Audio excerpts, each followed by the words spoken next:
महाराष्ट्र में तो गजब का सस्पेंस चल रहा है। 23 तारीख को रिजल्ट आ गया था, एक हफ्ते होने को हैं, लेकिन वहां सीएम कौन बनेगा यह अब तक पता नहीं चल पा रहा है। झारखंड में तो हेमंत सोरेन ने शपथ भी ले ली, भले ही अकेले शपथ ली लेकिन ले ली। लेकिन महाराष्ट्र में तो अभी तक कोई क्लियर नाम ही सामने नहीं आ पा रहा कि शिंदे की वापसी होगी, फडणवीस ही बनेंगे, कोई तीसरा बन जाएगा क्या, कहानी में अभी ट्विस्ट आना बाकी है क्या। यह तब है जब एकनाथ शिंदे कह चुके कि वो बीजेपी के सीएम के रास्ते में नहीं आएंगे।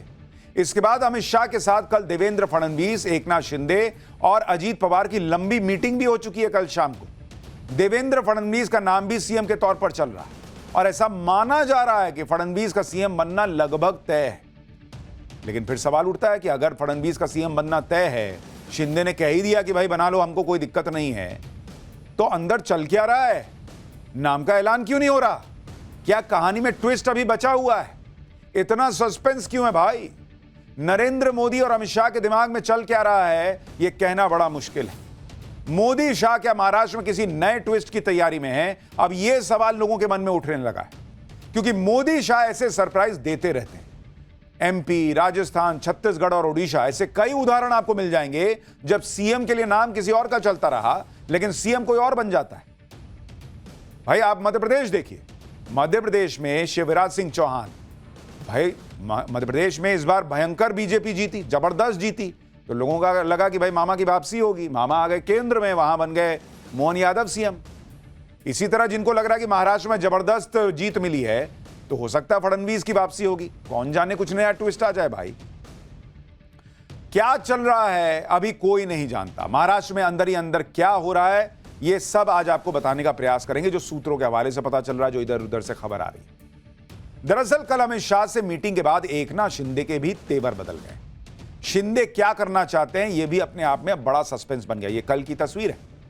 महाराष्ट्र को लेकर यह सब जो चल रहा है उसमें कई सवाल है, जैसे क्या सीएम के नाम को लेकर महाराष्ट्र का मामला फंसा हुआ है? कोई विरोध नहीं, फिर भी सीएम के नाम का ऐलान क्यों नहीं हो रहा? क्या एकनाथ शिंदे की वजह से महाराष्ट्र का मामला फंसा हुआ है? क्या देवेंद्र फडणवीस के नाम को लेकर कोई असमंजस है? क्या मंत्रालय के बंटवारे को लेकर कोई मामला फंसा हुआ है? इसमें सबसे ज्यादा चर्चा एकनाथ शिंदे को लेकर ही हो रही है, क्योंकि एक दिन पहले शिंदे कह रहे थे कि नरेंद्र मोदी, अमित शाह जो कहेंगे मैं तो मान लूंगा, मुझे कबूल है। लेकिन कल यह तस्वीर आई तो लोगों ने कहा कि अरे इसमें शिंदे जी का तो चेहरा ही उतरा हुआ है, एकदम लंबा चेहरा हो गया है। देवेंद्र फडणवीस के चेहरे पे मुस्कान है, अमित शाह के चेहरे पे मुस्कान है, लेकिन आप देखिए शिंदे साहब को, उनका तो चेहरा उतरा है। वो खुश उतने नहीं दिख रहे जितना खुश देवेंद्र फडणवीस और दूसरे लोग दिख रहे हैं। देवेंद्र फडणवीस अमित शाह को फूल दे रहे हैं, शिंदे बगल में खड़े हैं, लेकिन शिंदे के चेहरे पर कोई भाव ही नहीं है, जैसे पता नहीं शून्य में कुछ सोच रहे हैं। एक और तस्वीर देखिए जो ग्रुप फोटो है, उसमें अजीत पवार फूल देकर अमित शाह का स्वागत कर रहे हैं। इसमें भी अमित शाह के बगल में खड़े शिंदे के चेहरे पर कोई भाव नहीं दिख रहा। आप देखिए सबका चेहरा देख लीजिए। प्रफुल्ल पटेल देखिए एकदम खिलखिला के हंस रहे हैं, नड्डा साहब के चेहरे पर मुस्कान है, अजीत पवार तो ऐसा लग रहा है कि अंदर ही अंदर गदगद हो गए, कुछ ऐसा हुआ है। अमित शाह हंस रहे हैं, फडणवीस हंस रहे हैं। एक ही आदमी उस कमरे में जो है हंस नहीं रहा है और वो है एकनाथ शिंदे। ऐसा लग रहा है कि शिंदे के मन में कुछ तो चल रहा है, लेकिन ऐसा होना नहीं चाहिए था, क्योंकि शिंदे तो खुद ही पहले कह चुके थे कि मोदी शाह जो कहेंगे मैं तो वही करूंगा। मैं आपको एकनाथ शिंदे का वो बयान सुनवा देता हूं।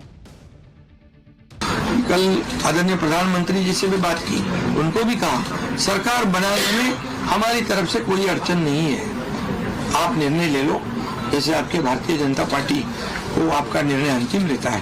हम भी महायुति के कौन लीडर है, एनडीए के लीडर कौन है? मोदी जी है, अमित भाई है, तो उनको कहा कि मैंने अमित भाई जी को भी फोन किया, मोदी जी को भी फोन किया, सरकार बनाने में हमारी तरफ से कोई भी रुकावट, कोई भी अड़चन, कोई भी कुछ भी किसी भी तरह का अड़ंगा नहीं है।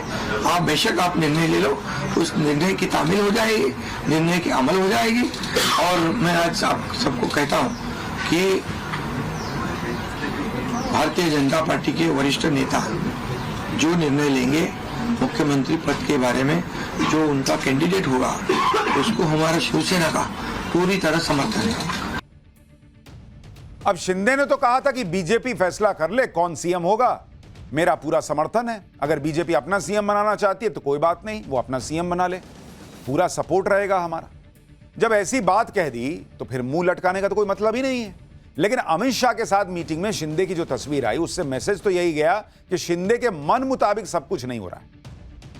भाई लोगों को लग रहा है कि यह भी हो सकता है कि एकनाथ शिंदे ने एक दांव खेला था कि मैं जो अमित शाह कहेंगे, जो नरेंद्र मोदी कहेंगे, मैं वही करूंगा। उनको लगा था शायद इससे अमित शाह और नरेंद्र मोदी खुश हो जाएंगे, कहेंगे नहीं ना शिंदे को ही बना दो। लेकिन वहां गए तो क्या झटका लग गया, ऐसा कुछ हुआ या किसी विभाग को लेकर कुछ हुआ है, मंत्रालय को लेकर कुछ हुआ है, अभी यह खबर तो बाहर नहीं आ रही, लेकिन चेहरा उतरा हुआ यह तस्वीर बाहर आ गई। सस्पेंस इसलिए भी बढ़ गया कि अमित शाह से मीटिंग के बाद शिंदे महाराष्ट्र लौटे तो सीधे अपने गांव चले गए। भाई पहले यह तय हुआ था कि अमित शाह से मुलाकात के बाद आज मुंबई में महायुति की बैठक होगी, लेकिन आज मुंबई में होने वाली महायुति की बैठक भी टल गई। इसी बैठक में सीएम के नाम का ऐलान होना था। बैठक से पहले ही एकनाथ शिंदे अपने गांव सतारा चले गए। एकनाथ शिंदे का अचानक अपने गांव सतारा चले जाना भी कई सवाल खड़े कर रहा है। इसी वजह से महायुति की बैठक नहीं हो पाई और सीएम के नाम का ऐलान भी नहीं हो पाया, यह कहा जा रहा है। जब शिंदे पहले ही कह चुके कि बीजेपी अपना सीएम बना ले, उन्हें कोई दिक्कत नहीं, फिर अब अगर उनकी नाराजगी की बात कही जा रही है तो क्या शिंदे इस बात से नाखुश हैं कि उन्हें मन मुताबिक पोर्टफोलियो नहीं मिल रहा? क्योंकि सीएम तो पद तो वो त्याग चुके।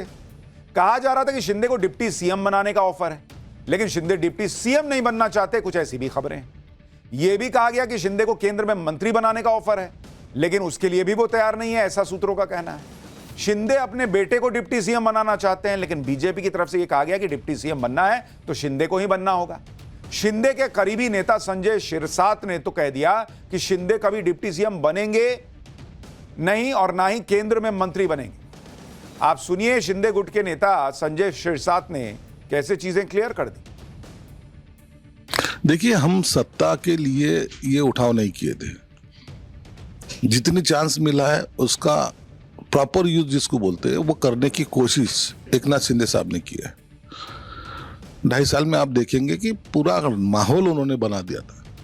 आज जो महायुति को सत्ता मिली है उसकी वजह एक है कि एकनाथ शिंदे साहब का काम। मुझे लगता है कि एकनाथ शिंदे साहब महाराष्ट्र की ही राजनीति में रहेंगे और लगता है कि डिप्टी सीएम पद वो ना ले।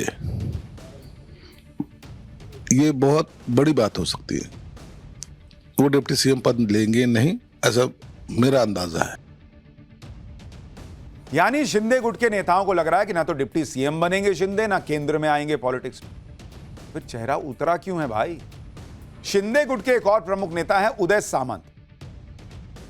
उनकी बातों से लग रहा है कि मामला मंत्रालयों के बंटवारे को लेकर फंसा है। उदय सामंत कह रहे हैं कि शिंदे डिप्टी सीएम बनेंगे या नहीं बनेंगे, यह फैसला शिंदे को करना है, लेकिन शिंदे को सरकार में रहना चाहिए। उदय सामंत ने यह भी कह दिया कि मोदी शाह ने जो तय किया है उसे मानकर शिंदे को सरकार में शामिल होना चाहिए। सुनिए उदय सामंत। मुझको कॉन्फिडेंस बहुत ज़्यादा है क्योंकि कल की मीटिंग ये सकारात्मक हुई है। माननीय एकनाथ शिंदे साहब ने सम्मानपूर्वक हमारे मांगे अमित शाह साहब के सामने रखी है। मेरे ख्याल से जो मांग रखी है उसका सम्मान अमित शाह साहब, नरेंद्र मोदी साहब और नड्डा साहब करेंगे और सम्मानपूर्वक हमारा सम्मान करते हुए हम मंत्रिमंडल में जाएंगे। बिल्कुल सर, लगातार मुख्यमंत्री के चेहरे को लेकर पूरे देश भर में एक सस्पेंस बना हुआ है। राजनीति महाराष्ट्र की है, लेकिन हर एक राज्य इसके अंदर इंटरेस्टेड है। अब दूसरा अहम सवाल डीसीएम को लेकर है कि क्या एकनाथ शिंदे डीसीएम बनेंगे या इस कुर्सी पर बैठने के लिए सोच विचार कर रहे हैं? नहीं, एक तो ऐसा है कि इसके बारे में हमने शिंदे साहब के साथ बातचीत नहीं की है, लेकिन हमारी मांग है, हमारी जरूरत है कि एकनाथ शिंदे साहब ने सरकार में काम करना चाहिए।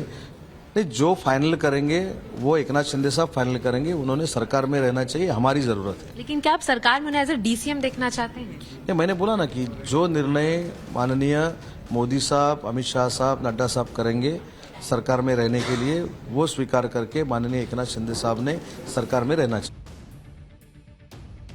यानी एक चीज तो क्लियर हो गई कि एकनाथ शिंदे ने कुछ तो शर्त रखी है या कुछ तो अपनी तरफ से प्रस्ताव रखा है, और क्या वो पूरा नहीं हो रहा है इसलिए एकनाथ शिंदे का चेहरा उतरा हुआ है, मन टूटा हुआ है। सवाल यह है कि शिंदे सीएम बन नहीं सकते क्योंकि बीजेपी को अपना सीएम बनाना है। उनके नेता कह रहे हैं कि शिंदे डिप्टी सीएम कभी नहीं बनेंगे, तो फिर एकनाथ शिंदे की सरकार में भूमिका क्या हो? इस सस्पेंस के बीच एकनाथ शिंदे ने शरद पवार गुट के नेता से मिलकर सबकी धड़कनें और बढ़ा दी।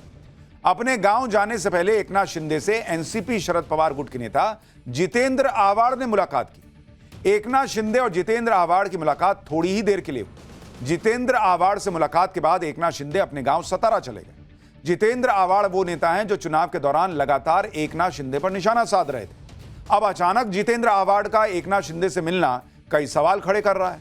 हालांकि जितेंद्र आव्हाड ने कहा कि यह राजनीतिक मुलाकात नहीं थी। सुनिए एकनाथ शिंदे को लेकर जितेंद्र आव्हाड क्या कह रहे हैं।